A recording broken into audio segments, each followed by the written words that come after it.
Hey up, and welcome to the Temple of Blair. This is a conversation with Uwe Lerch. Now, Uwe has had a really long and storied career. I'm actually going to call him a veteran of this particular game, which began when he started Rock Hard magazine in Germany in 1983, and he worked his way up, working for many different rock and metal magazines and having a stint at Roadrunner in the mid to late 80s, all the way up to the modern day where he's still carrying the flame with his podcast, The Blog of Rock, which I've linked below. An incredibly interesting dude. We effectively chart his entire career from those humble beginnings with Rock Hard magazine, with a particular focus on Roadrunner, obviously, for my interests, but certainly do yourself a favour and check out the Blog of Rock at your earliest convenience. But yeah, let's jump into it. 1, 2, fuck it up.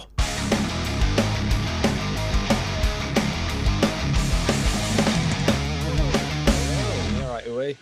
I'm sorry for being a bit late, but I totally misunderstood that I had to encode my interview, which I've done before. So that's why it took a bit longer. I had a 1-hour interview with a new band, very nice one, which is called Mantra from Croatia. Mantra. Yeah, Why have I heard that before? How new are they? Quite new. It's a second album. It's a kind of medieval rock stuff, and I haven't heard them before, but was quite funny to talk to the guys because it's a different kind of culture. They have kind of war anthems, let's say lyric-wise, a bit like Sabaton. Right, yeah. But the whole sound is more like, you know, this German folk metal stuff like In Extremo and these kind of bands. And it's a cool mixture. And anyway, we're done and happy to see you.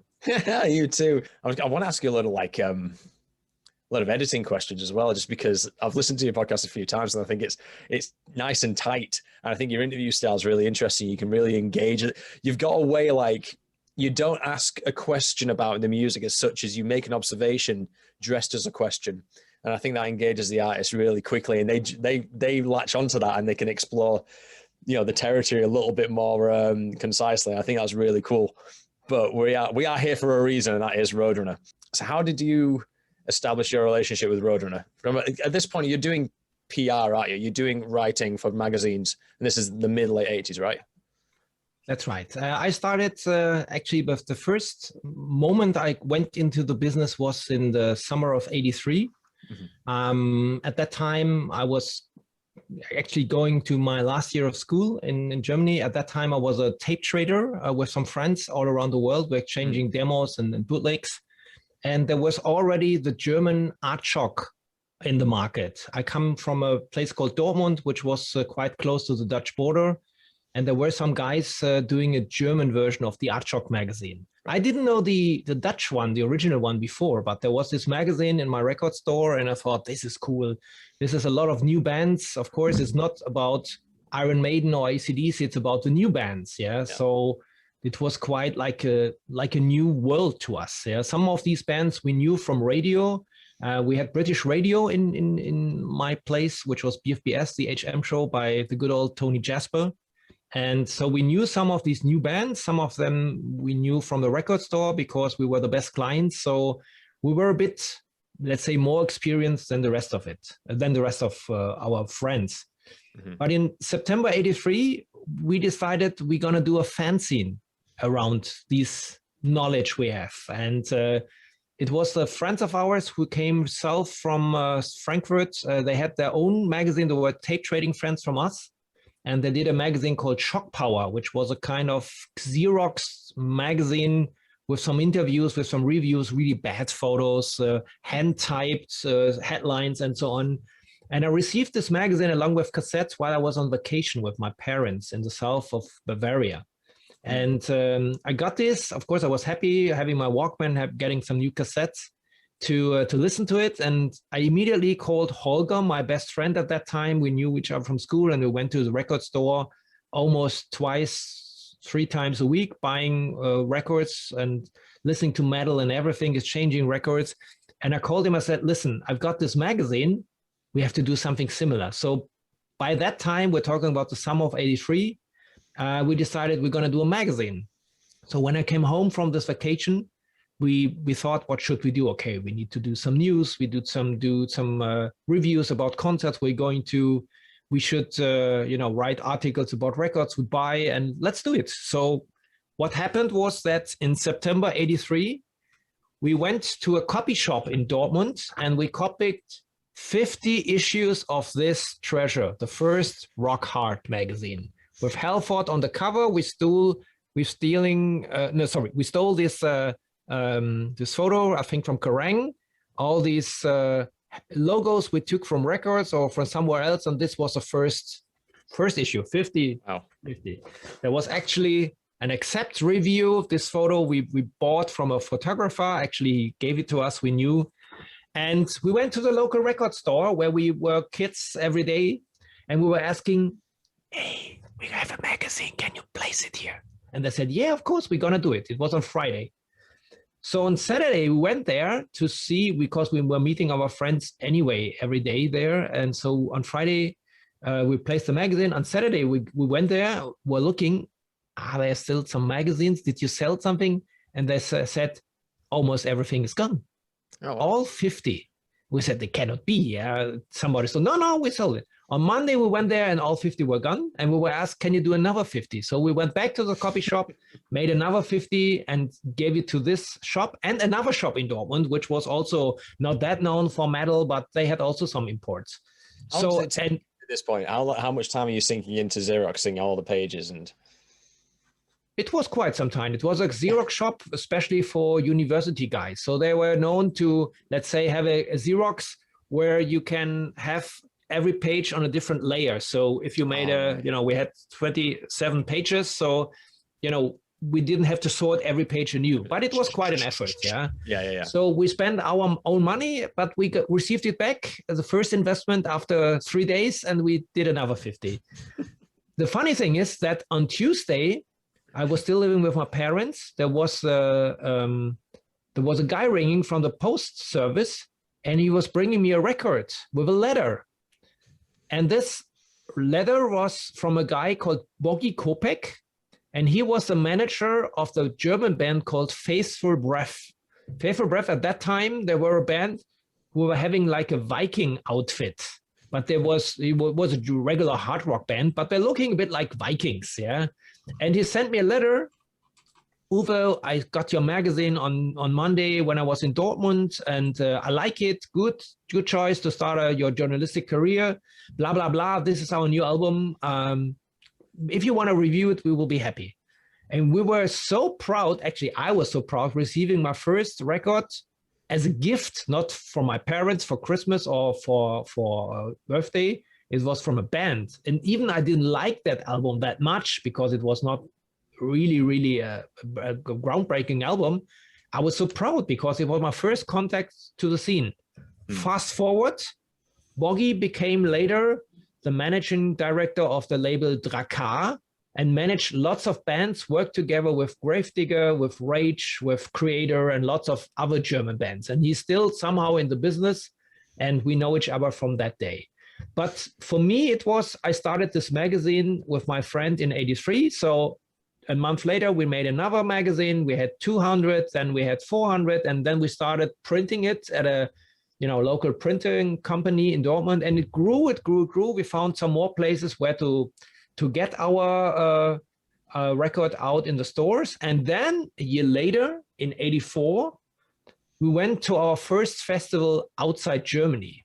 We went to Heavy Sound Festival in Poperinge, Belgium.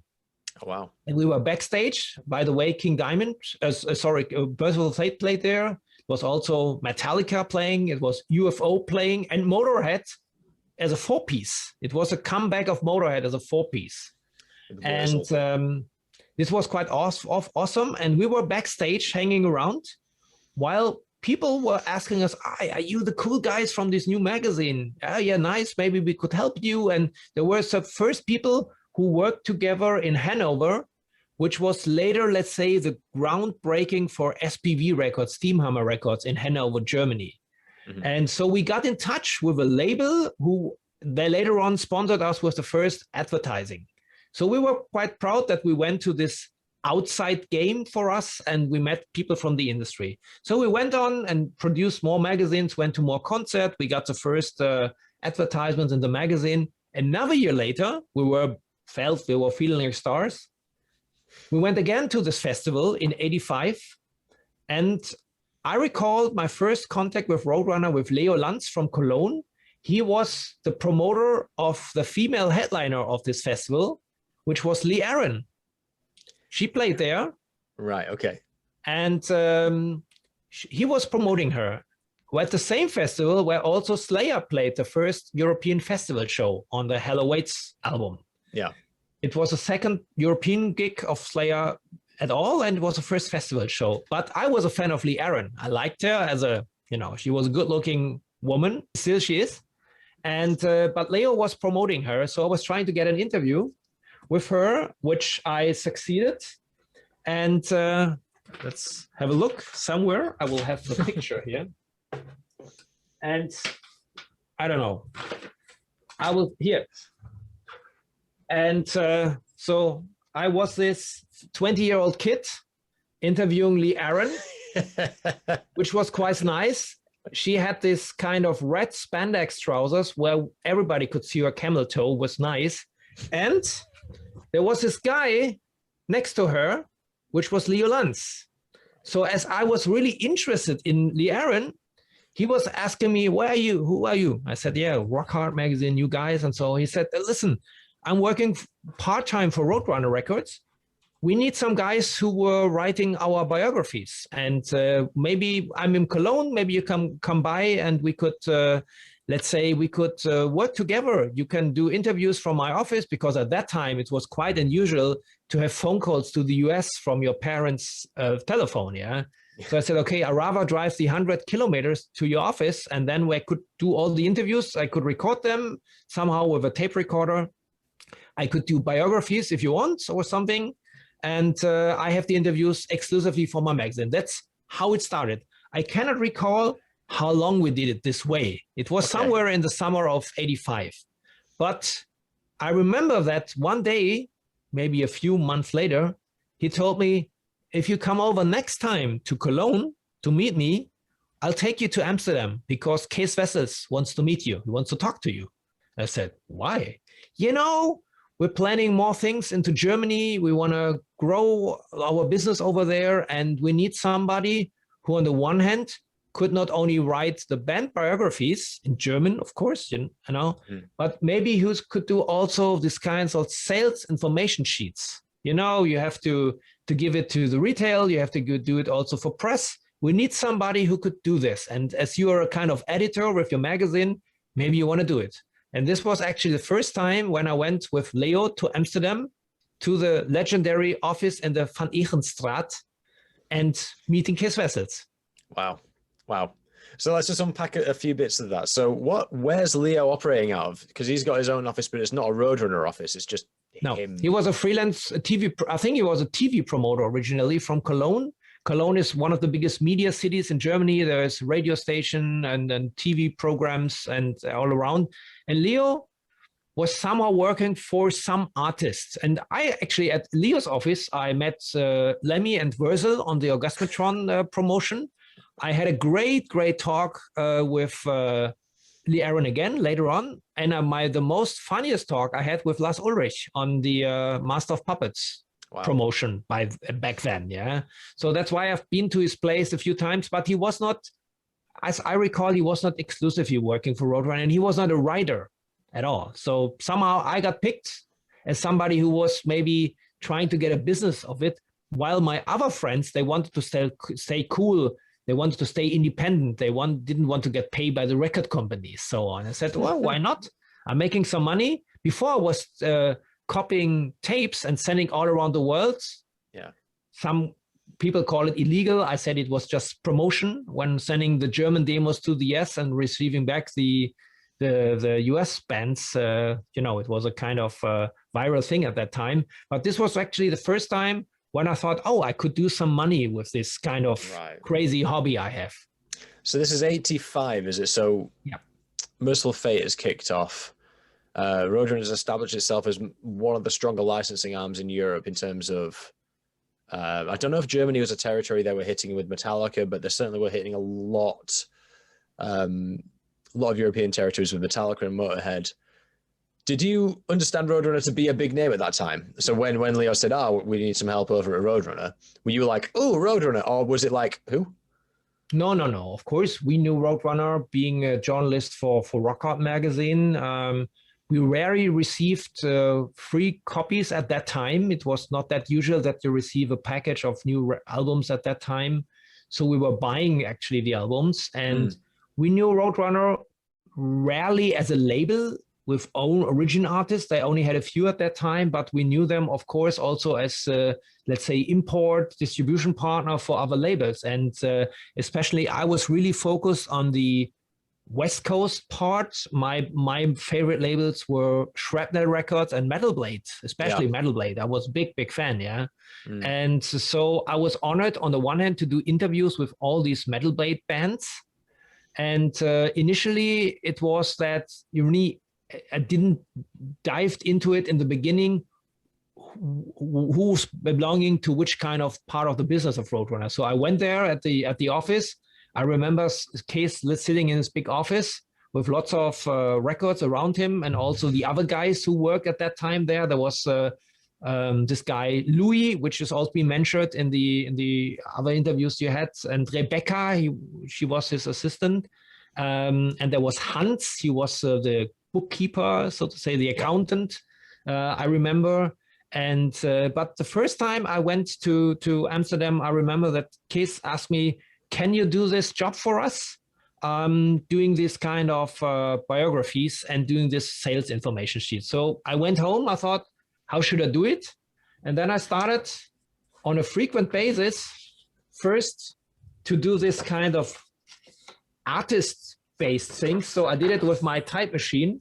Oh, wow. So it's a German, let's say, biography about the Orgasmatron album, which, I lay out at this without a computer, just, handwrite it.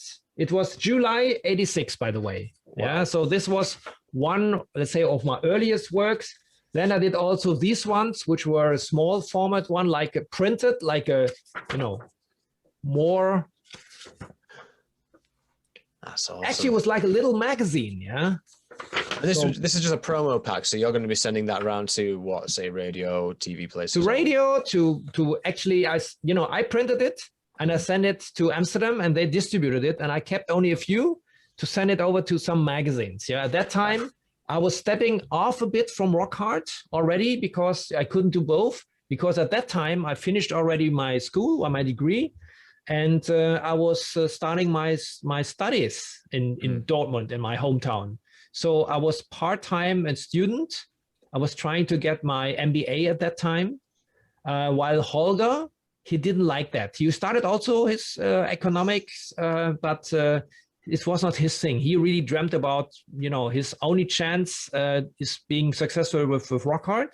And I always dreamt of going maybe to media, maybe to a big venue. In my hometown, Dortmund, there was this arena called Westfalenhalle, which was the biggest indoor arena in Europe at that time, talking late 70s, early 80s, where all the big bands played. And I was lucky to see all these bands already at that time. So when I was 14, I saw AC/DC with Bon Scott, with Judas Priest opening. Yeah, so this was the day maybe I became a heavy metal fan, on the 22nd of November in 79. So this was really one of the most historical day of my life. Wow. So I started these kind of promo things, and I actually kept them all. I have tons of them. Yeah. So this is the ones I made.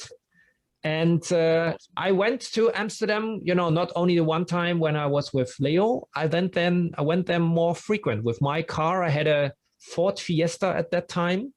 And I went there. It was a 2-hour 20 ride from my place. And it was always a kind of adventure, because you have these borders to cross, the customs, you had to show your passport. And I remember the first time I was there after the first meeting with Leo. I went the first time. I said, "Oh, I'm invited now." I said my parents, I will go to Amsterdam. I don't know. Yeah, with rock and roll. I don't know how long I'll go there. Yeah, to take my toothbrush with me. I don't know how long it will take. Yeah, so I went there. I don't know what I would expect it. Yeah, but I went there, and I remember that we had a meeting, Case and this guy Louis, and then I was told, let's go for lunch. And I thought, oh, great. The record boss inviting me for lunch. But we went to a regular sandwich bar, and I think I was paying it by myself. Yeah, so it was quite unusual at that time, but I really enjoyed it because I was more into the scene. We communicated even at that time by phone quite often because there was no email at that time, and no cell phone, of course. But I had a frequent information exchange, especially with Louis at that time, Louis Dobela. Okay. Interesting. What was your first impression of Case then at that time? Because he was an older guy at this point, because he must have been 20. You must be not even 20 at this point, right? I was 20, 21, and Case was in his mid 40s, maybe already end 40s, yeah, maybe even older, I don't know. And he was a strange guy, so to say, but I would say that he was leaving most of this kind of informations exchange with his other people, but I never had any issue when it came to kind of payments or so on. I had a little money which I received, and every time I was there, be asked by Louis if you can come. I was there maybe every second month, so to say.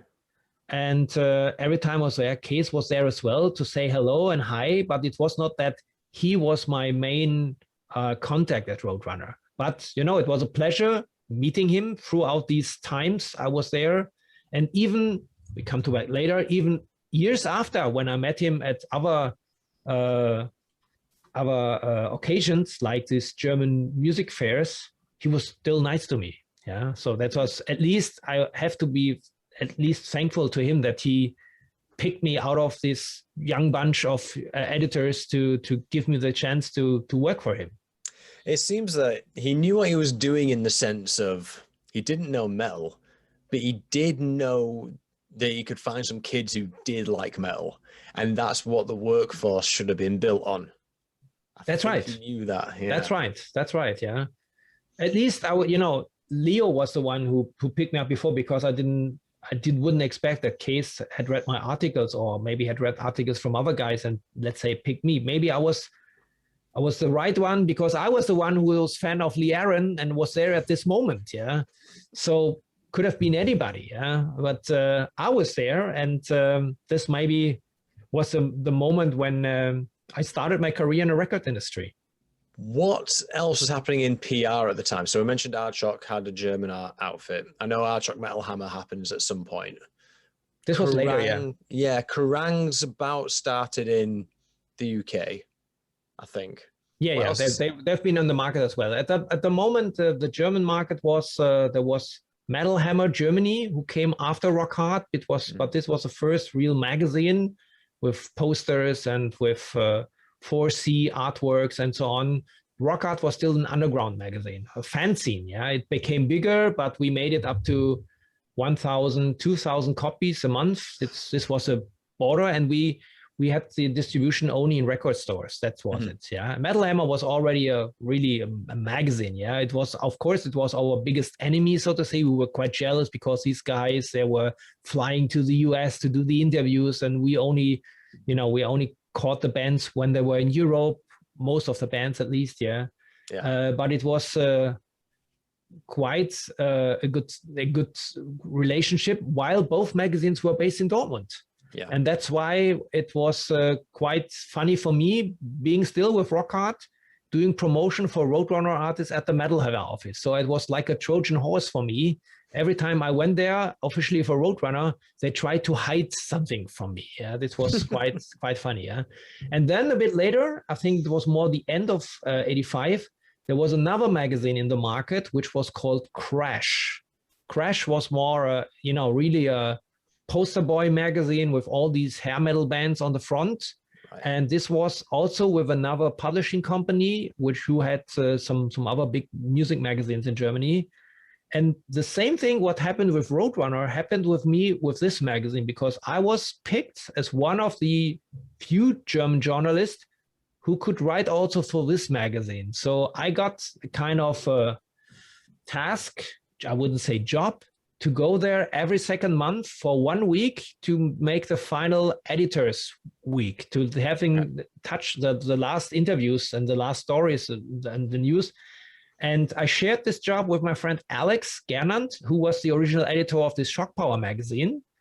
And we were tape trading fans from the early 80s. And this magazine was based in Munich. So I went there to Munich also, which is a longer drive from my hometown, Dortmund, about 6 hours with my little car. But this was also a kind of business because I got to interview bigger stars at that time, even US stars. Yeah, this was quite nice.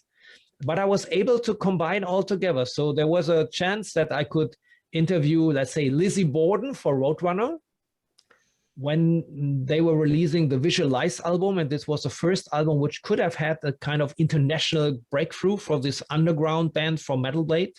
Yeah. And while Lizzie was not in Europe, I was the only one, or one of the only few ones, who had an interview with him. I sold this interview. I got not only money from Roadrunner for doing the promotional and the biography, but also sold this interview to magazines like Crash in Germany and also to Burn in Japan. I had a network of other magazines which were asking for some interviews. So I made some quite good money while I was still studying. So I was thinking, why the hell should I do this crazy exams while I'm already earning money? So we're talking about 1,000, 2,000 German mark at that time, which was not bad, for a guy living still with his parents and having a fridge full of food. So it was just for me, for my fun, So it was quite not a bad time. We're talking about now 86 already. Okay. I want to talk about, I've got a few questions off the back of that, but let's start with Burn. Because you mentioned you heard the chat with Ed. Since the Ed conversation, I've been trying to unpack what Japan's doing at this point, because one thing Roadrunner does is it distributes, as we know, quite regularly at this point throughout Europe. It's quite a reliable name, but it also sends stuff out to the Far East Metal Syndicate, which is a bit of a blind spot for me.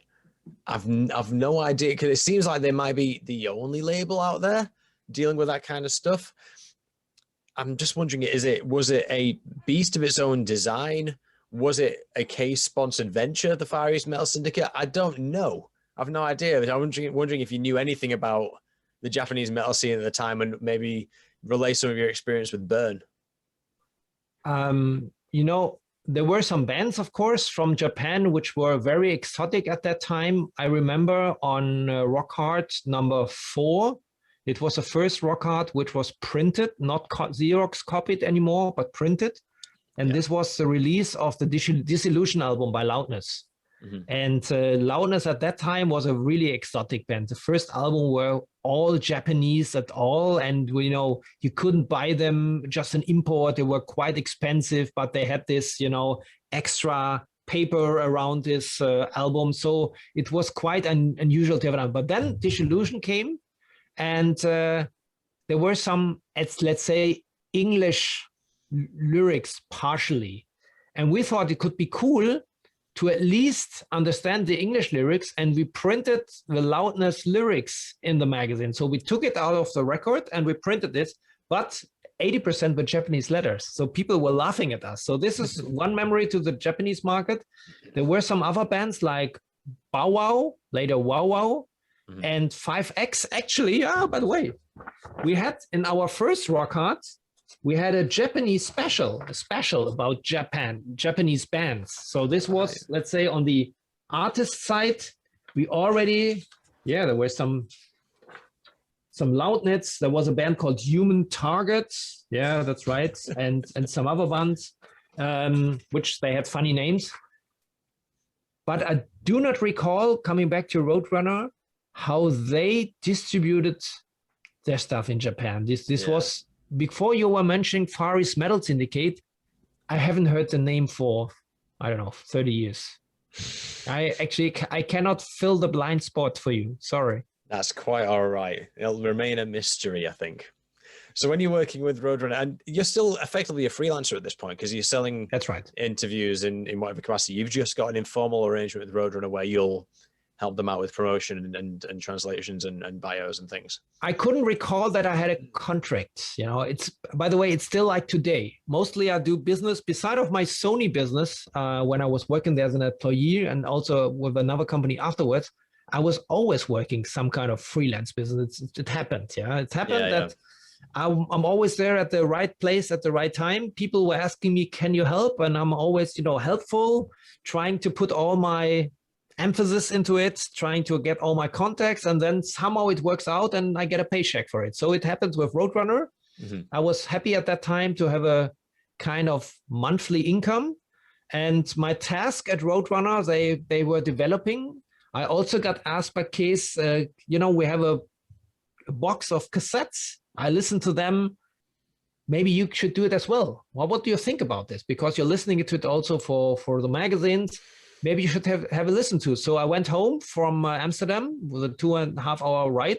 And I was listening to these demo tapes on the way back home. And then I was calling the next day and say, I would suggest this one and that. And I remember really at that time, there was one demo when I was calling, I don't know, it was Case or Louis at the day after and say, this is a band we really should focus on.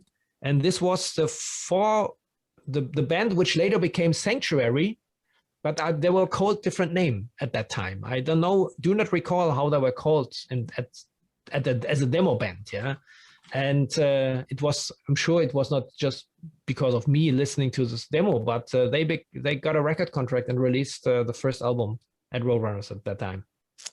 I'm trying to find what it was. But that's good though. So you effectively had like an A&R function as well. In a way, yeah. In a way. Which later led on to these kind of compilations what were coming as well. Yeah. We'll get to them. Yeah. Who was your favorite band to work with at that time for the Roadrunner lot? Because I saw you had a King Diamond promo which you drafted up as well. Yeah. Initially it was just the writing, and then the first bands were coming over to Europe for kind of promotional trips. They had some English shows and there's some English interviews, and then they were sent to Germany. And suddenly I was asked, can you work with these people? Can you take them around? Yeah, can you go to different cities to do Metal Hammer, to go to Bravo magazine in Munich, which was the biggest youth magazine? And can you do this and that? And I said, okay, why not? I had some spare time as a student. It's much easier. So that took him around. And I remember actually the first trips I did for Case was with Jeff Thorpe of Rumors. Okay. We're still friends until today. It was the Digital Dictator album and it was a nice trip. And it was Lizzie Borden. Oh, wow. And with Lizzie, I remember quite a funny story. He always played the wild man in the videos and also on the artworks, with the axe and all the blood. And I thought this must be a total cool guy. Yeah? So we had a photo session in Munich at another youth magazine called Pop Rocky. And we went there. So he got all his makeup. Lizzie has until today, he got problem with his skin. He had a very dry skin. Right. I don't know if it's kind of neurodermitis or something like this. Yeah. So he always had problems with skin or something. Okay. And so he went into the makeup and, had a great photo session. And later on, I went next to him. So I got photos while he was dressed up. And next to me, I had also some curly long hair at that time. So it's really one of my rock star photos. I actually had this, I remember I had this big sunglasses, the same one John Bon Jovi had. They were from Porsche. So this was quite funny. Yeah. So we went there and we had to stay overnight in Munich, of course, since we couldn't go back. And, we went out to the city, and then I saw at a sex store, there was a kind of signing session with at that time, #1 porn star in the world called Ginger Lynn. She was the ultimate porn star at that time. Don't ask me how I knew that. So she was there the next day for a signing session. And I said to Lizzie, wouldn't it be cool to do a photo session with the #1 porn star? And I thought maybe there's a cool thing, yeah? And he said, I know her, she's from LA, but he was somehow really afraid to go there. So he was a kind of shy guy, yeah? So he's a wild man on stage, but in personal life, he was quite, let's say, shy in a way, yeah? So this was quite funny. But these two promo trips with the two guys were my first moment when I, had the chance to go out with artists. The next one I had was different, was with Hawkwind. Wow. They had released an album, at least the one which was with Roadrunner at that time. I do not recall the name, and I do not recall. I don't think it was a big success, but I had to go with Hawkwind to radio, which was also quite nice. And then the next thing, I think this was 87, I had the Motorhead King Diamond Destruction Tour.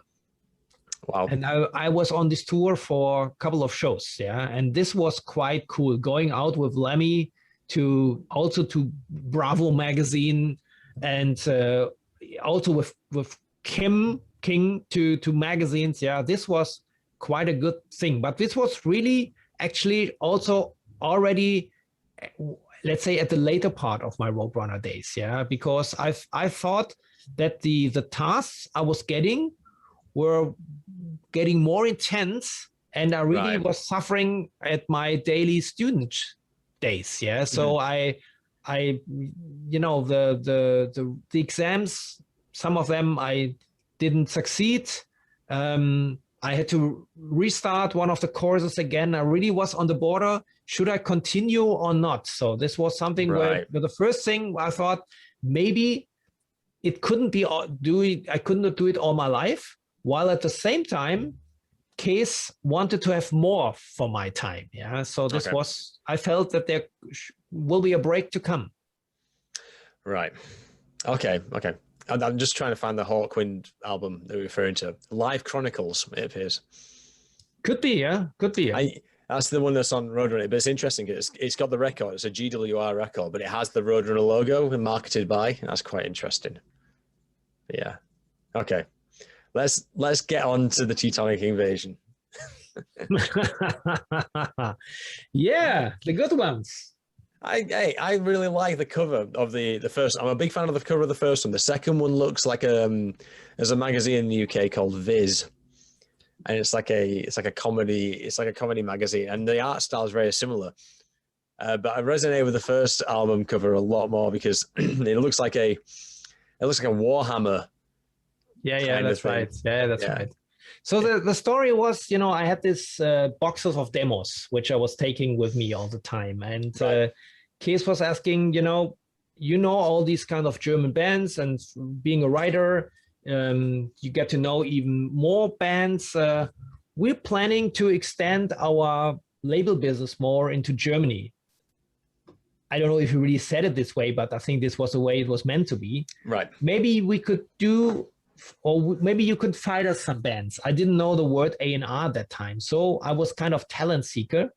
And so I took the demos back home, and I was listening to all the demos he got. I got demos which I had already, bands I knew from whatever showcases around the world. And so we put on a list which bands we could put on this compilation.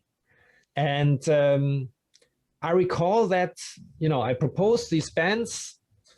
Some of them I knew personally because there was a band from Dortmund called Kraus, which I knew from their, from the rehearsal room. Mm-hmm. There was a band Poison, but not that Poison from LA, but it was more like a black metal band. Yeah. And Violent Force, who later at least became a bit more popular. And there was a band called Paradox. And this band from the southern part of Germany, they really had a great demo at that time. And this was a band Kees was really focusing on. And we said, okay, let's do, first we're going to start with this compilation, Teutonic Invasion. Actually, I think the name was coming from my end. I do not recall. I don't want to take it totally from me. And he came up with the artwork. This was, I don't know from where the artwork was coming from. It was his idea. And the next thing I remember is that he asked me, can you organize all the tapes? And at that time, we're talking about tapes, the big ones. Yeah. Not MP3s or something. Yeah. And can you collect them for us? And we need to make a contract with them. And I said, okay. I never made a contract. I don't have a contract with Roadrunner, so what should we do? Yeah, I'm gonna send you. And the next thing, and I think this when Ed came into the perspective, I got sent a contract, which a record contract at that time from a record company was maybe 30 pages in English, with lots of words I've never seen in my life, neither in English nor in German. So I got this package, which was a standard record contract of Roadrunner, And I thought I could not copy it. Of course, I could do it and send it to bands, but they will ask me questions I could not answer because I do not understand it. What can I do? And somehow, and this is a funny thing which I remembered on our previous conversations, my parents, who had a great network in Dortmund at that time, also with business people, they had a friend who was head of the local bank, and he had a secretary. She was really good in languages, and we know her. At that time, my parents and me, we were playing tennis. We were at our local tennis club. So actually, I was also the first guy not playing in a white shirt, but in a metal shirt doing my tennis match. This was in the mid 80s. That was even, before Andre Agassi, was quite unusual to have a non-white shirt on a tennis court. Yeah. So, but I was one with playing with muscle shirt and so on. This was quite fun. But this woman, she was the secretary of the bank guy. She offered, I will translate this for you. A 30-page contract. So she did it. She never, she was not experienced in record language, but somehow she did this contract. And I don't know how, why, I managed to get all these 8 bands with a signature of the contract on this album. And it was promoted everywhere. Rock Hard was the sponsor, the media partner on this album. Actually, here's the logo of Rock Hard. And it was promoted, and it was a flop. It was, I don't know the figures, but, really nobody took place because the recordings were quite awful. It was demos, yeah. So nothing comparable to all these US bands. But there was one band, Paradox, which Case liked. And he said, we're going to do a full album with them. So we picked this band, sent them to Münster, which is a bit north of Dortmund, to record a full album at Caro Studios. Right. And there was a producer called Kalle Trapp. He was quite experienced working with German newcomer bands, and they recorded, I don't know in which time period they recorded the full album. And I went there a couple of times to see how it's going because I felt responsible for the guys. Sure. And they were already booked for some shows with Halloween and Overkill, who were touring afterwards, a German tour. Yeah. And they played some shows with them. Yeah, that was a good start for the band. And they became kind of a speed metal sensation. But I recall also a second album, which came a bit after my period. But then they got the singer and guitar player, Charlie, he got some health problems, and the band split up, and they were reformed and split up again. And so they really never made it on a big scale, but they were one of the, let's say, one of the better bands which were coming from this thing. So this was 87. And I had, in the summer of 87, I had a really dramatic week because I was on vacation with my then girlfriend, and we had a on-off relation for 4 years. So it was, in net, we had a 4-year relation, but it was always one of those. One of those, yeah. So we had booked a holiday. I think it was in Greece in Crete Island, on a resort, and we thought this should be the holiday where we finally get together. It was worse. It was the opposite. Yeah, she met another guy. They didn't have a relation, but it all fell apart afterwards. At the same time, in the same week, I was told by the university that I failed one exam second time, and if I had to go to an oral exam, and if I fail it, I would lose my everything I have achieved so far. Yeah. And I had to go to the head of the university, who was my professor at that time, and he was the most conservative guy I met in my life. And at that time, I had jeans with holes. I had long curly hair. I was more looking like a hair metal rock star at that time, not too thrashy, but it was crazy. And the next thing was that this magazine I was working for, also next to Rock Hard, Crash, which, let's say, poser magazine. Okay. This magazine made a fusion with Metalheim because the publishing company actually saw that with their own magazine they couldn't go further. So they bought Metal Hammer. So, and they made a fusion of both magazines. It was Metal Hammer Crash at that time, yeah? Yeah. And I was asked, are you writing for us? Yeah. And I said, I will never do. I couldn't play for your team because I'm from the other team. I wouldn't do there. So within 1 week, I had to decide, what should I do with my study? What should I do with my girlfriend? And what should I do with my magazine? Yeah, with my writing.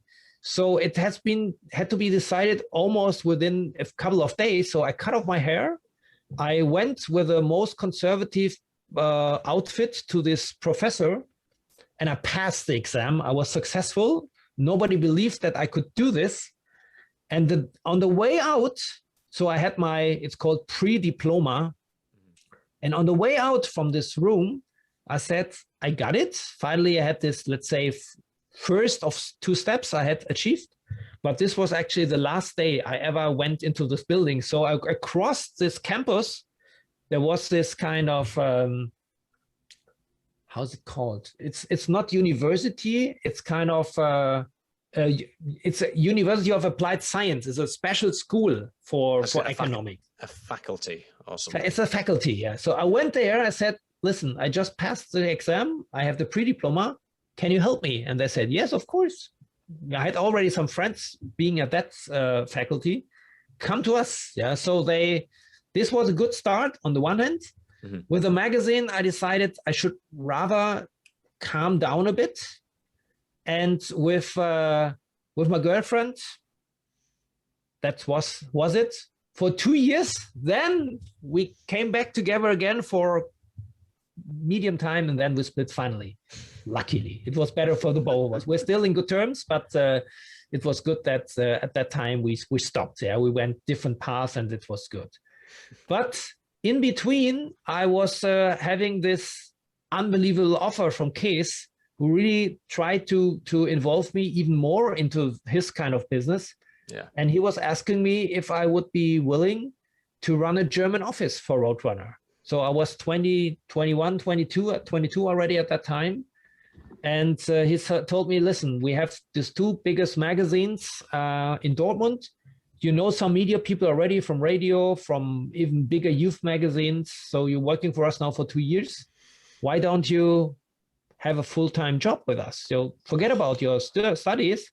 We'll hire you a secretary and you run our office for us. Yeah. Oh, wow. And I really thought, how cool would this be? And I thought already me sitting in leather boots on a big desk, having a beer, having a big boob secretary helping me on everything, and being the ambassador of Roadrunner in Germany. And I really liked this idea. I gave it a big thought, but somehow I decided not to do it because I thought it's not right. You know, I wanted to have this degree. I wanted to work in the music industry and let's say on a big label. Roadrunner was a good start for me, but I really didn't want to make this step. And the next thing was happened that I finished at least to do the 2nd compilation, Teutonic Evasion Part 2. And actually, you're right, the artworks look different. And I remember we had discussion because this was a flop, so we couldn't do it again. Yeah. So we had to do it different. And what I thought, while naming it Teutonic Invasion, I had the idea of these Asterix comics. Yeah. When the little Gallic guys, or actually when the Romans are coming to the Gallic village. Yeah. And, you know, people being throwing around. So this is actually the scene when the metalheads are coming to the yuppies inn. You know, you have these well-dressed people doing a concert, and then you have these metal people coming into this place. Yeah. So this is actually the artwork. So we had also a bunch of other bands on it. Some of them came a bit more popular afterwards, especially Pestilence, which were part Dutch, part German. Who became bigger afterwards. But I think I left, this was in April 88. And I think this was one of my last jobs I had with Roadrunner. Do you know if it sold well? Sorry? Do you know if this one sold well? No. Okay. No. Do you remember who did the cover for this one? Who drew it? because for what it's worth, it's a busy piece of artwork, isn't it? Yes. It was a guy called Volker Hese. Actually, I do not recall. I think he was doing artworks also for other bands in Germany, but I do not recall how this was put together. This is actually... He is on Discogs, yeah, Volker Hese. Mixed by Calais again, Calais Trap. Yes, that's right. Yeah. So it's all good stock. Everything's lined up quite nicely for these records in terms of the personnel involved. But I guess it's one of those things where if it's just demos of bands and you're kind of just feeling it out, maybe it's not quite got the quality behind it. Actually, the early Metal Massacre albums, which was the, let's say, the original equivalent to this, where Metal Blade started, and even Shrapnel had this US metal records. Yeah, so this was the Roadrunner German version of it. So this was the whole idea behind it. Don't spend too much money, because Case at that time, I knew already by myself, he was not throwing after the money to people and to lots of stuff. So it had to be cheap. But it was at least that from each album, one band at least made it afterwards a bit. So it was Pestilence from the second one, and it was Paradox on the first one.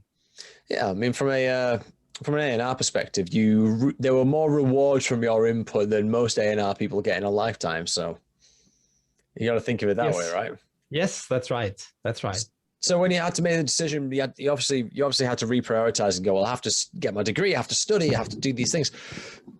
Do you regret that decision now, or are you fairly satisfied that it was the right path to take? No, because it was decided then later on that this Roadrunner office had to be moved to Cologne, because Cologne was a much bigger media city, while at the same time Metal Hammer moved to Munich because they were bought by this other publishing company. So Rock Hard was only left in Dortmund. And the Cologne office was opened up together with Alexandra. I know her. She was the former manager of a San Francisco-based band Legacy, later became Testament. Yeah. And she was handling the, let's say, the European office for the band. She was working with flight companies. I remember she was with Pan Am and with British Air, I think. Right. And she was also flighted. I think she was also flighted. And so she went to the States quite often time. That's why she got in contact with the bands. And she got offered to get this promotional job for Roadrunner. And actually, she was not the head of this office. She was there together with her secretary, Heidi. And but they were running the office, and at least they had a business. So Cologne was closer to the Dutch border than Dortmund. So they were, let's say, 1 hour closer to Amsterdam. I think Leo was also involved in a way for the big artists, also as a TV promoter, so to say. But for me, it was in '88, I already really focused on finalizing my degree. And I was stepping out of it because I left Rock Hard as well, since I thought I should make a break with a lot of stuff. So for 1 year, I wasn't writing at all. I was fed up with, because I was, trying to set up my other things. Funnily, at a Scorpions show in Dortmund in '88, I met some people whom I knew were ex-Metal Hammer people whom I knew from my Roadrunner days. And they were telling me, we have Metal Hammer. They are now with this big publishing company, but people who work there, they think about a new magazine. It will be looking different. It will be more like on newspaper paper, like the NME was at that time, and should be big size. And are you don't write anymore? I said, no, I don't want. Yeah, you should do. We have a new concept. We have rock on the one hand. The magazine was called Shark, like the fish, Shark. Yeah. Music that bites. And we have all kind of, let's say, underground genres. We have rock metal on the one hand. We have electronic music. We have hip hop. Yeah. And we have different kind of specialists, and we want you to work. It's a magazine in Dortmund. Can you work for us? And I said, okay, maybe a few times, maybe once a week or so, I'll come over. So that's why I started again a bit of working for magazine. Right. Even I quit it already, but this was not that full-time emphasis I had before. And then in 1990, I finished my studies. It was, let's say, around the time when Germany won the World Cup in Rome against 1-0 against Argentina. I finished my studies, and then I moved to the big ones. I moved to Sony Music. Right. How did that experience differ then, based on what you were doing with Roadrunner and freelancing? Was it a complete change of pace? Complete change. You know, was at that time one of the biggest record. Actually, at that time it was all still CBS Records. At that time, it was not. They were already bought by the Japanese guys, but it was still called CBS Records. And my first contract was a CBS Records contract. Right. I was junior product manager for marketings, and of course, you know, was a big company here in Frankfurt. That's why I moved from Dortmund to Frankfurt, where I'm still living. Yeah, for 31 years now, and you know, was a skyscraper. Frankfurt is at least a total different city than Dortmund. Dortmund is an industrial, at that time it was an industrial city with less business oriented people at that time. And Frankfurt, you know, you had all the banks. It was like a little Manhattan even at that time. Still today, of course, you have the big buildings, and the Sony building at that time was also a little skyscraper. I had my own office from the beginning. And the funny thing I remember is that until today, I have a really bad handwriting. So when I write something down with my pen, it looks really awful. And I was asking, can I have a computer? Because I was used to work with a computer at that time in 1990, because I was doing my bachelor thesis on a computer. So at that time, I was really used to work with a computer. I had my bachelor thesis on a computer. It was one of the early ones, computers you could have. But I was asking, can I use my own computer? And they said, yes, if you want to bring, or even if you have your printer, you can do it, yeah. So I recall that at that time, communication work that you write on a piece of paper to somebody with a type machine or with your computer or handwritten. Then you place this letter into a letter box in your office. There was a guy coming twice a day with a rolling car to pick up these letters, bring it to the telex office. Then it was telefaxed to the other company. Maybe he's bringing the replies from yesterday already, and then it was brought back to your letterbox. So that's how communication started, yeah. And the company was much bigger. We had about 400 people working for Sony, CBS Records at that time. And the day I came, it was August 20, 1990. There was a external meeting for my department, because the department I was working for was called concept or special marketing later on, but it was sometimes departments like this were called strategic marketing. So we were not involved in releasing new albums by new bands. So it was no A&R business, but we were taking the music which has been already released and put them together on a thematic umbrella. So the hits packages, or like music from the 60s or whatever. And this company, especially this department I was working for, they had a huge success for 3 years with a rock ballad compilation, which has been already in the market. And this compilation was a triple album. Oh, wow. So 1, 2, 3.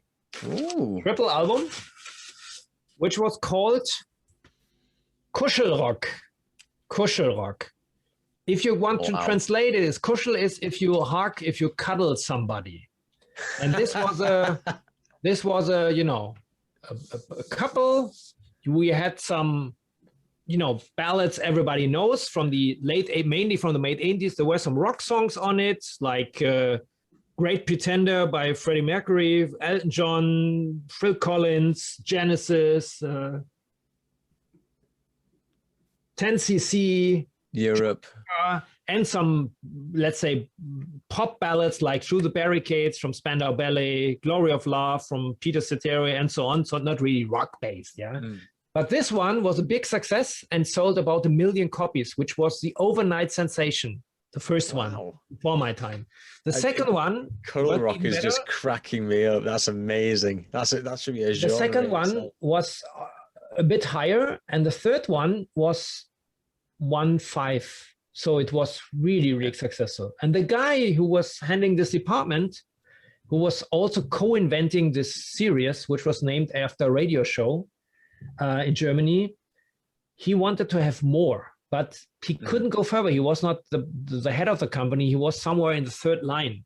Okay. So he decided to leave the company to form his own one with some investors from actually from the UK, Telstar, who were quite big in the compilation business at that time in the late 80s.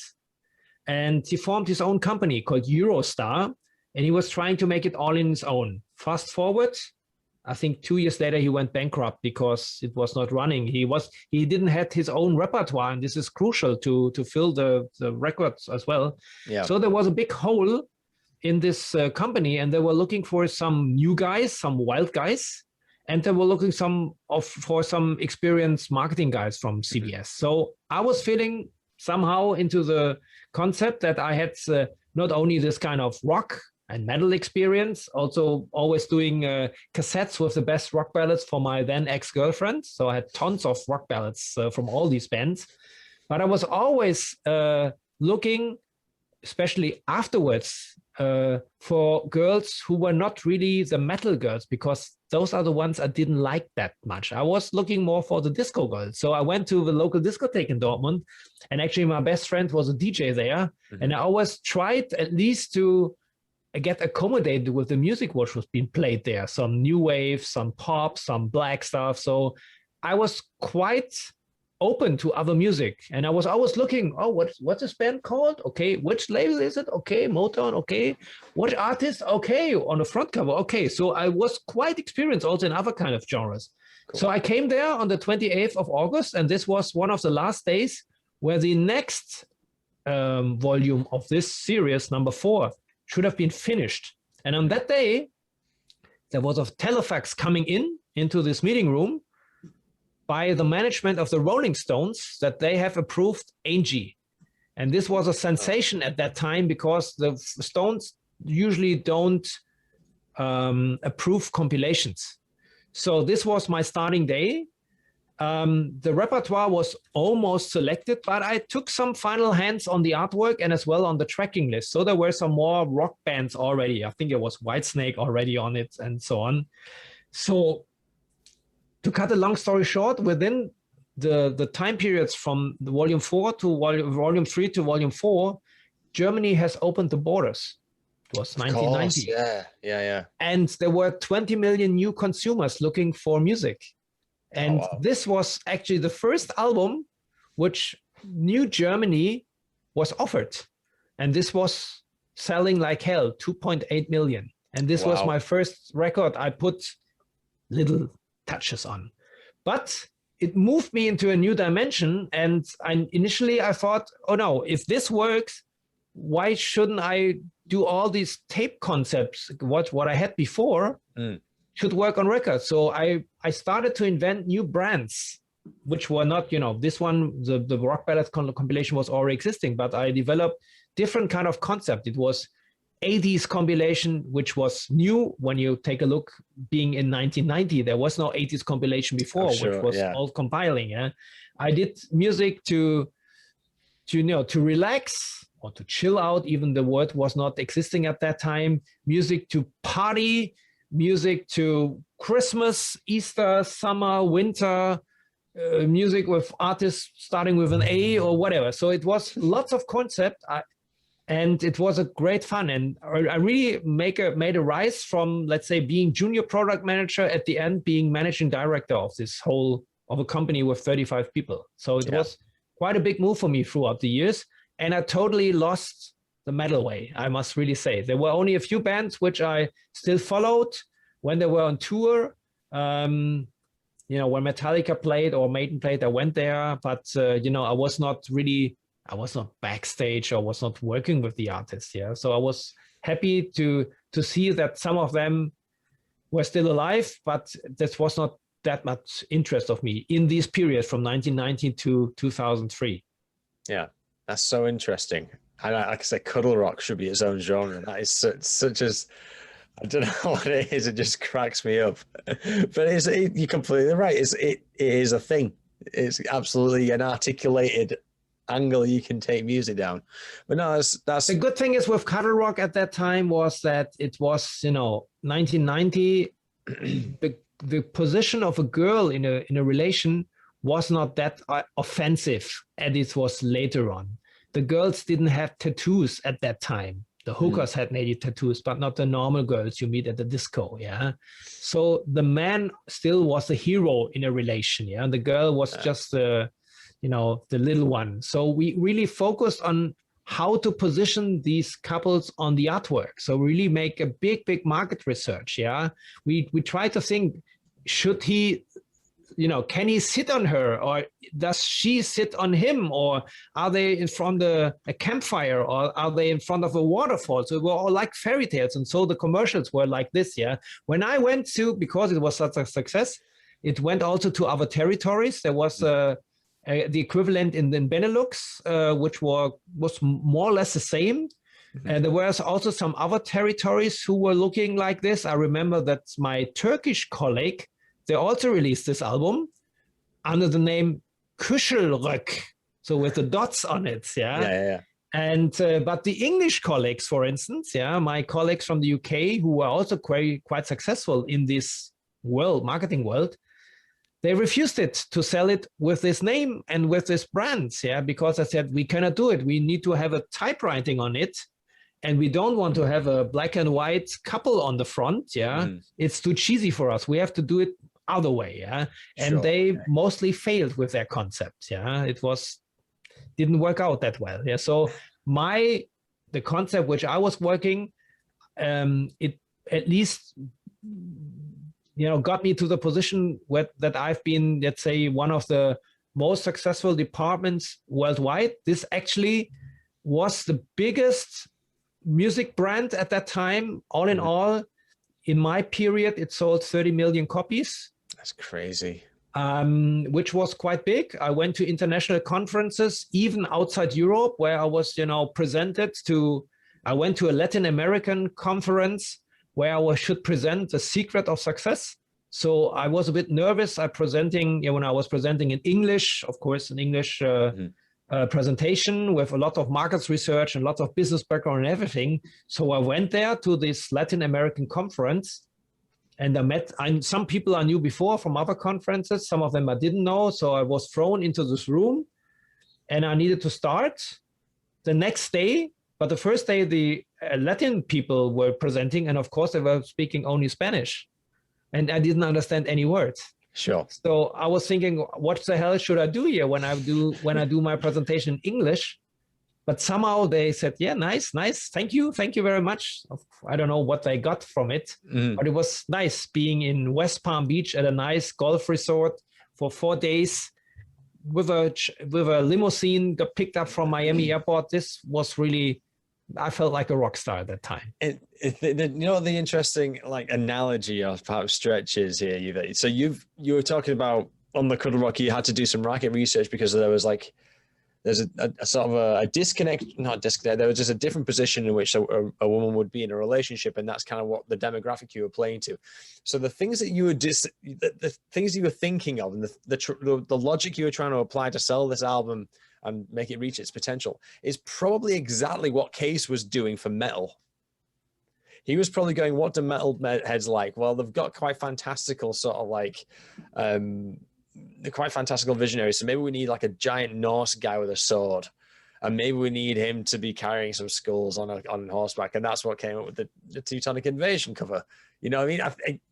I just find that I love that kind of that meta.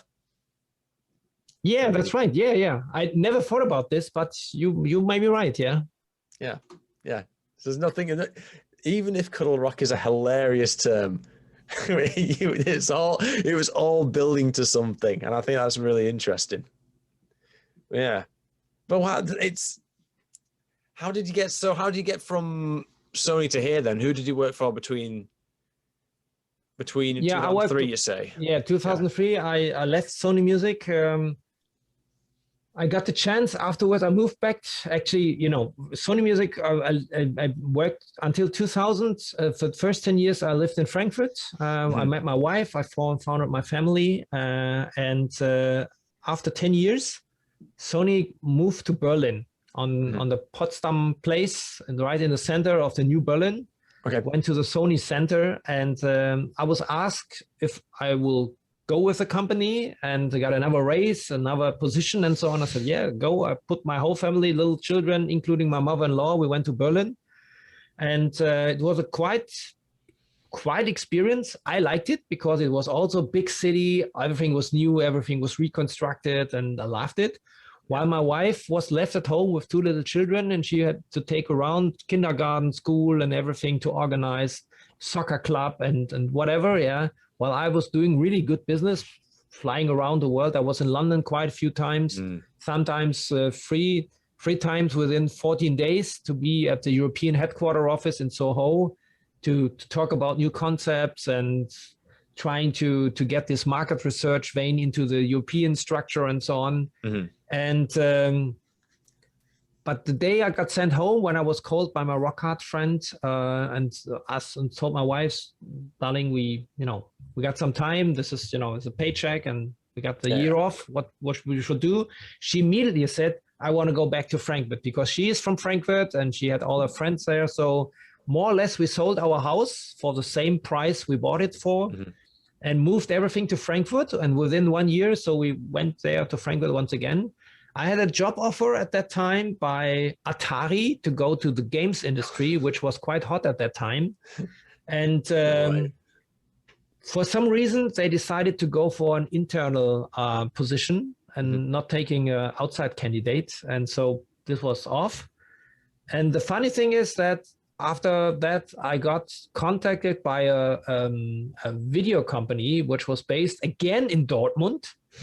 And this guy was an independent film producer, and he had some original DVDs he released so far with mainly Asian movies and Latin movies. So he said I couldn't compete with the Hollywood movies, so I had to go to special markets. Right. And he had some Asian horror movies which was selling quite good, like the original movie The Ring. The later version, but there was an original version. I think it was a Japanese movie, and some movies like this. But this guy, who was a rich industrial business guy, he always wanted to have a music label around. And it was a lucky incident that I got contacted. I was born in Dortmund, so that's what he liked, but I had this Sony business background. So he hired me to form a music video label. Yeah. So the first thing I said, listen, I've been to this Rock Art Festival last year. I met some people who are also doing festivals. Let's try to find if they got some video rights. So because they were recording the festivals, I knew already from the Sony days how to clear rights, how to get contracts, how to get permissions from publishing companies. So we released some videos from concerts, from festivals, also individual concerts, which I have produced. I'm sorry, got a message here. And I also released a live DVD with the San Francisco band Y&T, and also a live DVD with Foreigner and some other bands. And so it was quite nice for 4 years, but I felt it's not good to work weekdays in Dortmund, still living again with my parents, by the way, in the same children's room where I started Rock Hard magazine many, many years ago, while my family then with older children is still based in Frankfurt. And so I quitted this company, luckily half year before it went bankrupt, because this crazy entrepreneur, he spent all this money on the wrong side.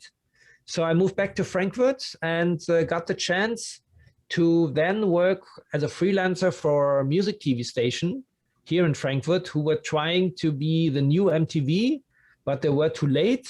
And on the other hand, they were too early for online music television at that time. But this was where I started initially being the marketing guy. Then I was finding that there were some people who wanted to advertise on this channel, like Nuclear Blast as a label.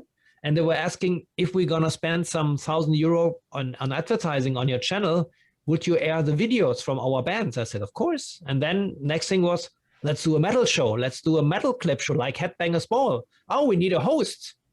Nobody's hosting it here. I'm doing it. So I went in front of the camera. I was hosting bands, yeah. And then next thing was, oh, there's this metal cruise. What we should do? I said, let's air the commercial. We're going to produce a TV commercial for this cruise. And then next thing was, let's go to the cruise. Okay, all 6 of us, camera, producer, and so on, let's go to Miami on this $70,000 metal cruise. Oh, who's hosting it? I do.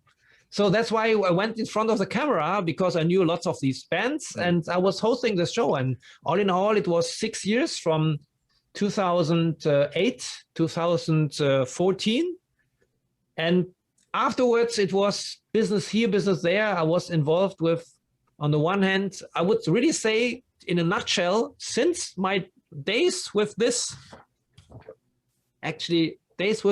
even in the Roadrunner days, and even in my Sony days, and even afterwards with the video company, I was always connected with music, with artists, with festivals, with labels, with everything related around the music, mainly rock, but also other music genres. And on the other side, I was connected with brands, with advertisers, with corporate companies, and they wanted to be cool. So they needed the music to look cool, to make their product more shiny. Yeah. And I was somehow managing the process in the middle until today. I'm nowadays, of course, I built my own brand, which is called The Block of Rock, my podcast, which I'm running now for a year with 80 episodes. And this is my brand. I have a sponsor, so I'm doing some kind of business for it right now. But in my daily job, I'm working for a big concert promoter here in Germany, who is doing the biggest festival for electronic music. And I'm doing the brand partnership, means I'm calling for sponsors. This was quite a good job until last year, before COVID started. I had huge liquor companies, breweries, finance companies, which for them, these kind of festivals, you know, having DJs playing in a stadium with 50,000 people, had the same energy, same feeling like me going to Monsters of Rock back in the 80s. It's a different kind of music, but it's somehow comparable. Yeah. And so I'm still connected with these brands for the moment. Of course, we cannot really plan for the next event. We originally planned to do the next event in June, but we already postponed it to September. So for the moment, we don't know it's going to happen or not, but I'm talking to the clients. They are quite optimistic, and even it will not take place this year, we're going to strike a deal also for next year. So this, let's say, business world to connect the dots between advertisers and artists on the other side, this is somehow my life for almost 40 years now. That's crazy. It's one of those life well lived kind of stories. The thing is that I always thought in between, would it have been much better for me if I would, after my university days, if I would have done a regular job. Yeah, of course, Sony Music was a marketing job, but it was also something really outstanding. Yeah, so I was the only one worldwide taking care of color rock. Yeah, so there was no second guy doing it. Yeah, for 13 years time. So it was when I went out in Frankfurt, big city, big discotheques, big bars, and I met girls. And of course, what are you doing? What you're doing? And you know, I started to explain what I'm doing. Yeah, I was head of marketing. I was casting the models. I was selecting the repertoire, doing the market research. I was spending millions of advertising on TV for this compilation. Yeah. So it was quite an interesting thing to get in touch with the girls. And what I always did is that I said, listen, this market research we do with a peer group. So it was not online at that time. We're sending out tapes to 3,000 consumers. They needed to make remarks, how they like this cassettes or not. I said, but the best thing always is to have a one-on-one test. So I would like to invite you to my personal kosher rock test. So come to my place. I cook for you. We're going to listen to the songs. And if we cuddle, then we take the song. So that's how I met my wife 27 years ago.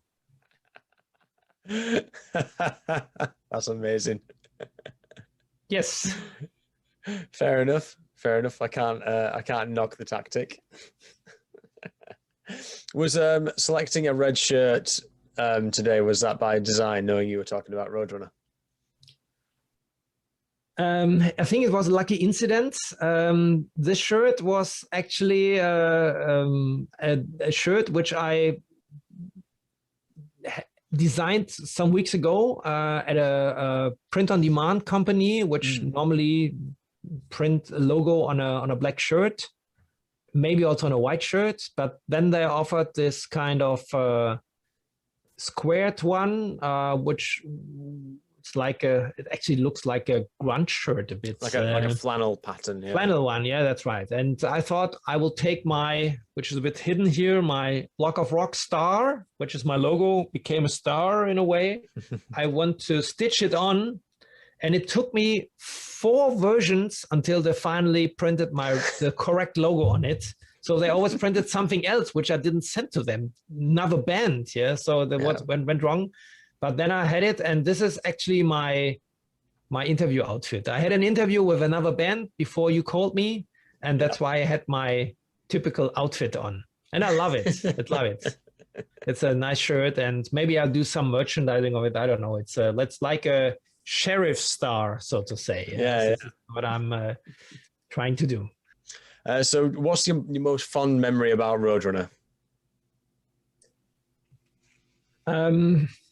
I wouldn't say it was fun at that time when I experienced this, but this is my most remarkable story. It was the first origin visit I had to the office in the Van Egenstraat after I went initially with Leo Lanz on the first time with his car. But this was my first trip on my own. So I needed to figure out to go. I've been to Amsterdam before, but I needed to go figure out how to get to this office. So I had no, at that time you don't have a navigation system. So I had these maps to find it, how to go there. And I had a Ford Fiesta at that time. This was my mother's car, which I took over. She got a new car and I got her old one. And I was lucky to park in front of the office of Roadrunner. This was a big street, lots of office houses, and you already showed some photos of the old building in one of your videos.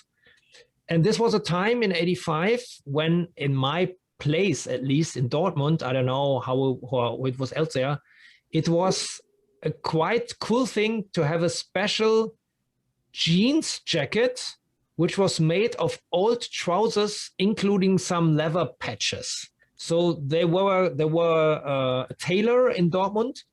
You brought him old jeans, you brought him old leather, and he cut it a jacket. So I had a really, really cool jacket at that time. It was unique. There was no other like this, yeah? So it was like a jeans jacket, a leather patch here, some suede there, and it was quite cool. But I left this jacket in the car, on the back of the car. So I had a meeting with Roadrunner and I wanted to go home. I had my demos with me and I wanted to go to the car and went to my door and I thought, why are there some diamonds on the other seat? And then I realized, shit, somebody had thrown in my window and he was stealing my jacket. And I think, no, only the jacket, not the car stereo, just the jacket. And I thought, shit, what I should do. It was the first time I needed to go to the police in a different city. So I went with Louis to the local police office, try to claim because nobody has seen anything. So I called my parents, what should I do? Insurance, blah, blah, blah. So I took a report from police and had to go home with the window, which was thrown in. Luckily it was summer. So they put some plastic on this. So I needed to go home with a broken car and without my jacket. And I remember I was so pissed about this because nobody could, I was pissed about myself because I was the one to blame. I left the jacket in the back of the car and some junkie wanted to steal it somehow. Yeah, I was so pissed that I selected the demo tapes from Case, and the ones what I didn't like on the way back to Dortmund, I didn't put back to the Case, but I throw them out of the window.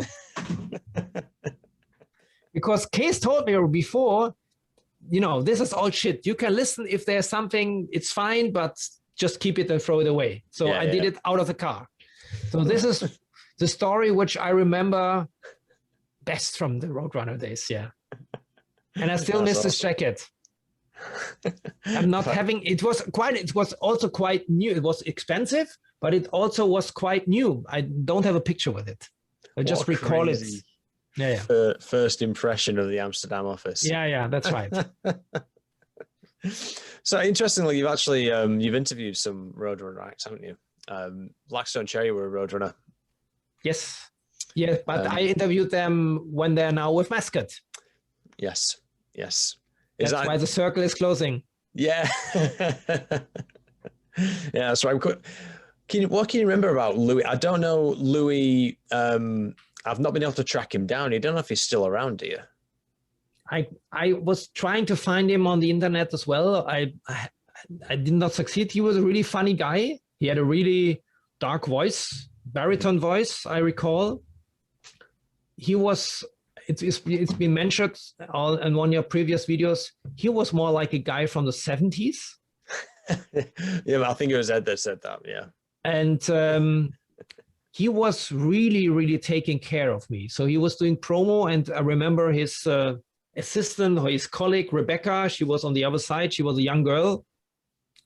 They were helping me a lot in this crazy thing. And what I also recall is every time I went to Amsterdam, I needed to take back a box of vinyl from the new releases, because it was much cheaper to send them out of Germany to German magazines than rather sending it from Amsterdam. Yeah, because of custom reasons and so on.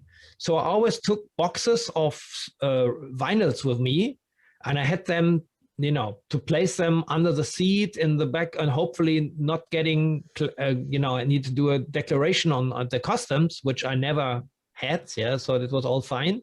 I also never got inspected for drugs and so on. So this was all good. But I remember these days when, and this was also in your previous videos, when the first CDs came out. It was quite new that the first releases of Roadrunner were on CDs. And at that time, a regular album CD was released in a small box.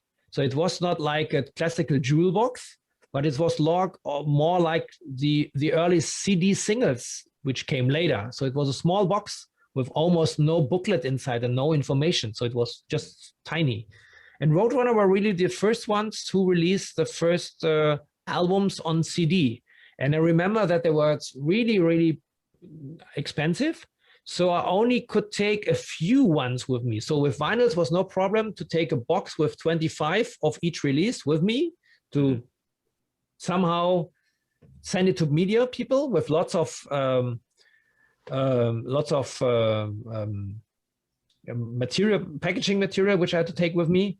But CDs was only the high volume. So I maybe took only 3 or 4 of each release with me.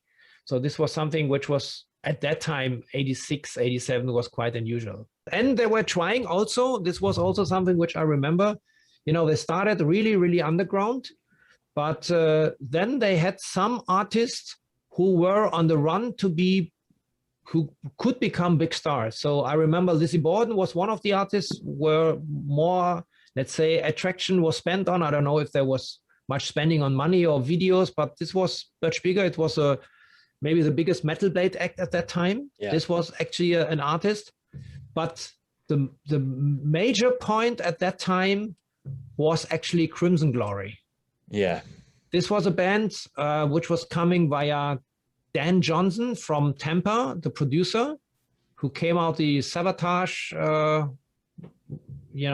family. Mm-hmm. And he had these bands with the masks, with a singer, they were a bit like Queensryche in a way, a bit more edgy. And this band had really something really, really special. And I saw them at the Dynamo Club in Eindhoven, where actually the Artshock was more or less founded by Metal Mike and his partners. And this band was quite special. They had this mask, and while I was looking for all the stuff which I was sending to you, I found today a signed poster from these days with the guys, where I was also witnessing this photo session. And, it was like Kiss in the 70s. We were not allowed to see the faces. Yeah. So this was something which was a mystery. Yeah. Originally, they had the masks, which was, full-faced masks. But on stage, they had masks where the mouth was cut off to sing, because they had they all were all singing the choir, and so it was too hot. Yeah, also, yeah. But they were not allowed to be seen. Just a few ones. I was actually the one who was, working with them. So of course I know their real faces, and I was working for them a few times, and I remember that it was just on the first album, but I remember that at the end, I was given the original mask from Midnight, the singer. Oh, cool. One of his masks, he only had a few. I was given his mask signed by him on the back to me. And this was one of my ultimate treasures, you might imagine, which I kept, I never wore it anywhere on Carnival, but I moved my house so many times from Frankfurt to in Frankfurt many times. I moved it initially from Dortmund to Frankfurt, then in Frankfurt many times. Then I moved to Berlin and back.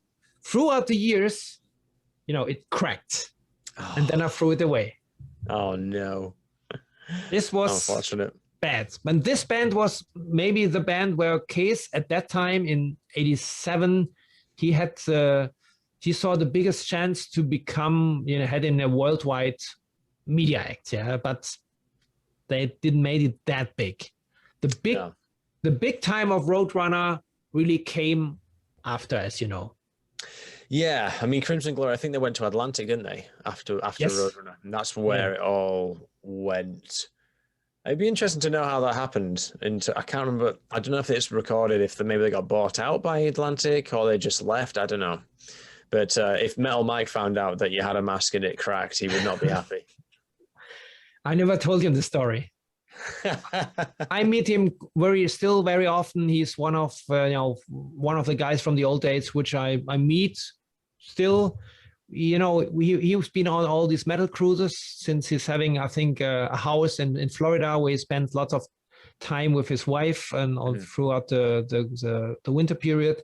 And I meet him also on the Rock Hard Festival, which is in Gelsenkirchen, which is not that far from the Dutch border. And he's also one of my favorite partners at my favorite festival, which is called the Bang Your Head Festival, which is in the south of Germany once a year with mainly 80s bands. And there he is also with his lovely wife. And but I haven't seen him now for 2 years due to the COVID reasons. Yeah. I did a few sessions with him. Obviously, he works at it. He worked there in a similar capacity to you in terms of PR, and he could obviously translate and he could speak in a number of languages, but he also had an A&R function. And he obviously signed Crimson Glory. But he's a funny one. He'll just mid-conversation, he'll just get up and walk away and then come back with some kind of paraphernalia from yesteryear. It's insanity.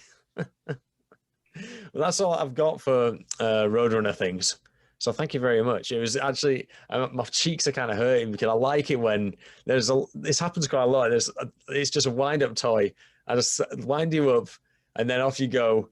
And the stories come reeling out and I'm just sitting there here enjoying it. And that's been very pleasurable for me.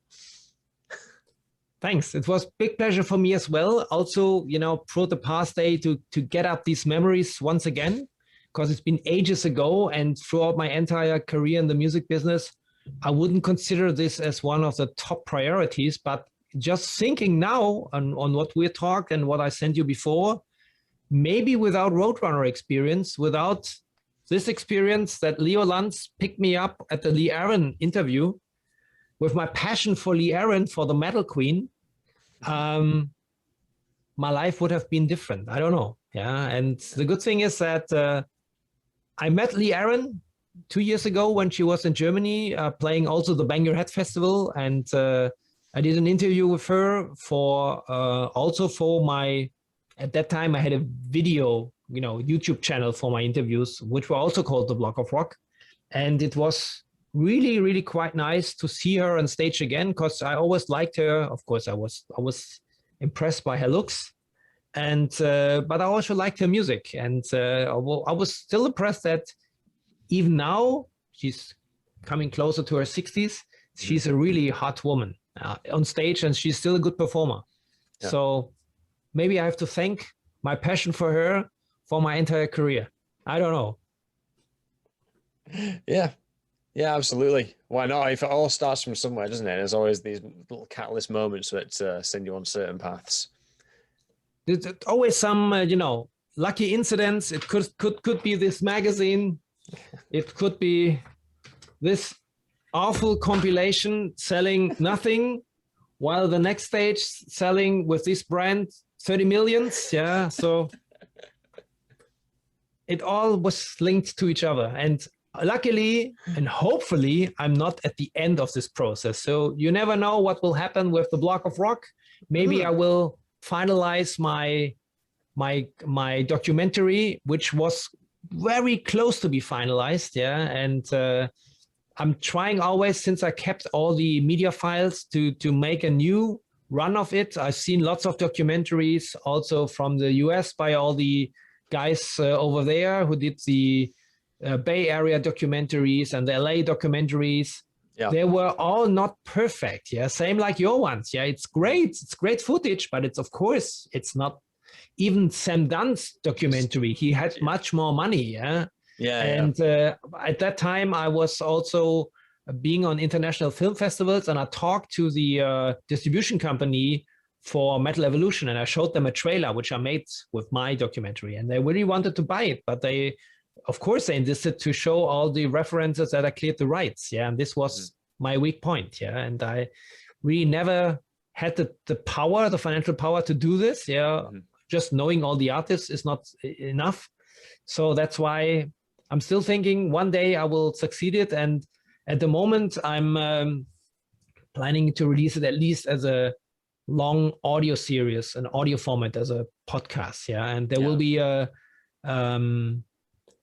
I see a chance this year. There's a new Halloween album coming out this June, and there will be a huge media impact about this. And since they also play a key role in my documentary with all the people involved in the band being there and out, and now they're all together again.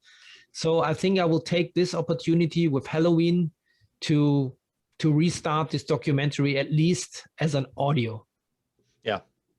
Well, you definitely should. For the reasons I said before, I don't know if I'll keep that bit in, because obviously we were just getting acquainted. But no, I think it's definitely worth going down certain rabbit holes, especially on certain nuances of metal which people aren't too familiar with. So German metal is one of those things. But it's a shame that, is it just that's the obstacle, the music rights? Yes. And it's the rights. It's not only the rights which are referring to the label, because this is quite easy, because most of the music is either Nuclear Blast, SPV, Napalm Records, and some of the other independents. So this is quite easy. The problem is the publishing rights and the synchronization rights. This is a key problem when you mix the audio with visuals, which is not related to the band. So that means, is it me interviewing? Is it something else? It might, you could say, forget about this, and we're doing it as a kind of bootleg thing. This is possible, but then I would never get it on Netflix or anywhere else. This would be the ultimate goal for me.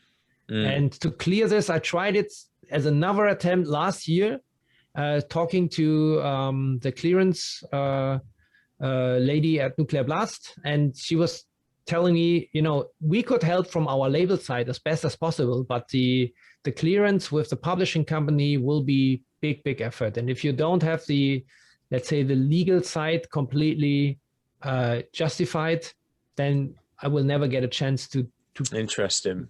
get it everywhere. Yeah? So that's why I keep it myself.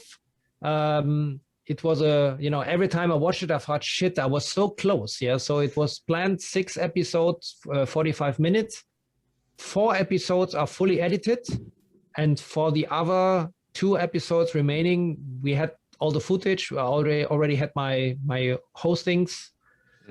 There's a way that, I could rehost everything anew and then pull out just the videos and take out the music. This is my idea, to take out the music, having maybe just some audio files which are cleared from a library, to at least have some guitar tunes around.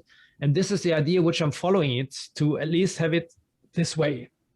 Yeah, if it will be an online version or just one long video on YouTube, or I have no idea, it will be an audio podcast with all the interviews with long form, because at least I'm happy that I have all the media files with long interviews, including Rudolf Schenker, Doro, creators, Miller, all the Halloween guys, except Wolf Hoffman, Udo Dirk Schneider, and you name it. They are all part of this Teutonic revolution, which happened, it literally happened before my eyes when I was a kid. Yeah. Just when I started rock hard, because I had where I grew up in Dortmund, we had a club which was next city in Bochum, which was called Die Zeche, where lots of metal bands were playing. And we were, with our magazine, we were kind of heroes, because we knew some bands already personally, and there were some kids around us. They all also played in bands and were asking us, can we help? Can we get we have a demo, can you make a review? That's how I met Miller. Yeah, though he's a bit younger than me, and he gave me his demo, and that's how now this story started. Yeah, and there were lots of other bands, especially in this melting pot, this area where I grew up. People call it the Birmingham of Germany, the Black Country. Yeah, with lots of cities linked to each other. Yeah, so that's where the metal really started in Germany. Yeah, I mean, I knew I'd have no choice. Well, I managed my expectations rather cynically, I guess. So I was like, well, my documentary is never going to get seen by anyone, so I'll just throw it on YouTube. And if anyone wants to know how Roadrunner started, then they can watch it. And I don't fancy getting sued by Warner Music, so I'll just do my own music that sort of rips off some of the bands in a stylistic way. It didn't work out the way I kind of wanted it to. What I should have done was I should have spent more time on the music to make more faithful kind of like parody. Because the idea was it was me and a buddy, and I was like, right, okay, we can't do anything in person, so we've got to do what we can with what little time we've got online. So we're trying to share files and things like that. And I was like, wow, we need like a Merciful Fate-esque riff. We need a Satan-esque riff, and we sort of built it around that. But I should have given it more time, because I reused quite a few of them. But I'm not going to get sued by Warner because it's all my own stuff. So, it's a shame, really, that in your case, obviously, I assume the music itself is quite central to the narrative. Of course, yeah, of course. Yeah. But I've had to just sort of go, fuck it, I'm not fighting that fight. But yeah, no, I hope it gets all sorted out soon. Definitely. Thank you. Yeah. Yeah, is there anything else you'd like to plug, or anything, any other parting thoughts? I think that the development of the past years with these, let's say, all the possibilities, what you can do online, what you can do with, with just a microphone and with a computer and, some crazy ideas, to work from home as a little kind of pirate music station. This is one which I would like to encourage everybody to do something. I started my podcast with an old microphone of mine and with my old computer, and then I found it's great to do it like this. And each episode was done under certain different conditions. So nowadays I have this, that I have this podcaster from Rode microphone, which gives me a good sound quality. Still, it's not a studio quality, but it's okay that way. I have this, this crane, which actually came in today because my old crane was not strong enough for this big microphone, which I'm having. So it was all falling down, and I wanted to have it in front of me, not from the side. So this situation we have now, I have it just today. Last week, since I have a sponsor now for my podcast, I bought this desk. It's actually a desk 180 x 80. centimeters, which is adjustable. So it's going up and down. So I'm standing right now, like at a bar. And afterwards, when I'm editing my next episode, I place it down. Yeah. So it's like a studio right now. I invested quite some decent money, but you don't have to do it. You could do it quite easy. And there are tools which are for free on the market. There's a tool called Anchor FM, which is a company which has been bought by Spotify, where you can upload your audio files, speaking about music, so to say, for free. And they have a service which I think it's in the UK and in the US available, where you can select tracks from the Spotify archive to this podcast. So you can do a full show with music, and you don't need to clear it like I had to do it with my podcast episode. It's still not available in Germany, but I'm eager waiting for it to have my own shows. They are not called podcasts, they are called shows with music. And this is something which the whole technique will make it quite easy. On the other side, for me, doing it a bit more professional, I love it to do these conversations, like as I did in my business, doing in my business days, also with artists. And it's so easy to do this kind of interviews like we're doing also with artists. I remember I started my first rock art interviews with international artists, not the ones we've met on German festivals, but with international artists. We had to do it by letters. So I was typing questions, fill blanks, typing the next question, sending it to American bands. And 6 weeks later, sometimes we received the letters back with the answers. I still have letters by Overkill, which was my first international interview, which is handwritten by the former drummer Red Skates. Yeah. Wow. This is how we did it in the past, yeah. And later on, of course, we exchanged letters. Let me see. I have one final thing for you, which we have, that's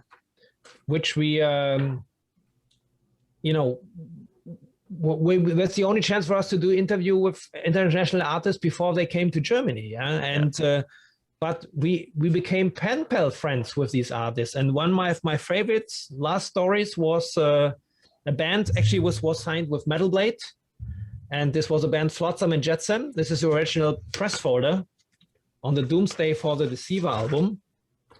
And back in my Roadrunner days, I had the chance to do the press release for them and also do interview for magazines. And so I called Jason Newsted, who was a bass player, and he was a main song contender at that time. So I called him. And we had a nice talk, and he promised me to send me a T-shirt. So I was giving my address. So he put the T-shirt in an envelope and sent it to me. So we became pen friends. He sent me some Christmas cards already, so it was nice. And then a year later, I got a call in the morning by a journalist friend from Los Angeles who was also part-time working for Metal Blade, telling me that Metallica had this tragic accident with the death of Cliff Burton. And if I would know anything about this, and at that time Metallica was not that big enough to be in news, German news. So there was no internet. I didn't know whom to call and who could tell me if it was fake news or whatever. So I didn't find it out until a few days later, it was confirmed. And another few weeks later, I got the same call from the same guy saying, I was at the funeral, and of course was quite depressing, but the band decided due to Cliff's parents that, they had to move on, and they're thinking about hiring a new bass player, and they're looking for people doing auditions. And if you got any ideas, let me know. And I said, to be honest with you, I like the Flotsam and Jetsam album. And there's a great guy bass player. I didn't met him in person, but maybe call him. Yeah, it's a good idea. Maybe Jason Newsted. So it went on. It happened. Jason became new bass player, and I thought, okay, I was not the only one giving this advice, so it's fine. Yeah. And half a year later, so they went on tour with Ozzy in the US, the Master of Puppets presentation, and they became really huge in the US. And a year later, in September of '87, They played Monster of Rock in Germany, and Deep Purple headlining. Metallica were second on the bill, and I met Jason for the first time. And in between, he was sending me. Let's see. Lots of letters. This is all wow. Jason Newsted. Jason so cool. Newsted. Jason Newsted. Christmas card. Jason Newsted. And we met at the festival. That's me very in cool. my leather pants, Jason, and he was thanking me for his new life. And I found his letters yesterday. He's telling me that he had to move from, he was coming from, I think from Texas or somewhere in the south of US. He had to move to Frisco, and there's a band that they recorded an EP with cover version. I found this in these letters, and I didn't recall that, so I kept them all. So I have a few of them. And sure you scan them. Yeah, maybe one day. And he was really always painting. Yeah. Oh wow. Yeah. So Jason on the bass. Yeah. It was quite nice. And so we met in '87 at the Monsters of Rock, and then with the Black Album, they played this the Circle stage first time in Europe, and they played Frankfurt. At that time, I was out of the metal business anyway, and I was with Sony Music at that time, was doing my Cuddle Rock, and I knew they were playing Frankfurt, so I was trying, maybe I should try to get hold of Jason. So how could I find him? And so I called some people, and they're telling me which hotel they were in, and they were doing some press dates on the show date. So I went there, and there was a promo girl from another record company, and I came in. I was not looking metal at that time. I cut off my hair and was more like a normal guy. So I went there, and she was saying, "Who are you?" I said, "I want to talk to Jason." No, you cannot do. I said, "Please, I know you're doing your job here. I'm a colleague of yours working for CBS, Sony Music, and do me one favor. This is my business card. There's my name on it. If the next journalist comes out, before the other journalist goes in, please do me a favor as a colleague. Give him my card and then see what's happening." So there was a guy in doing the interview. He was coming out. She goes in. And a second later, somebody was jumping out of this room, cuddling me. It's amazing. Come on, 5 minutes, yeah?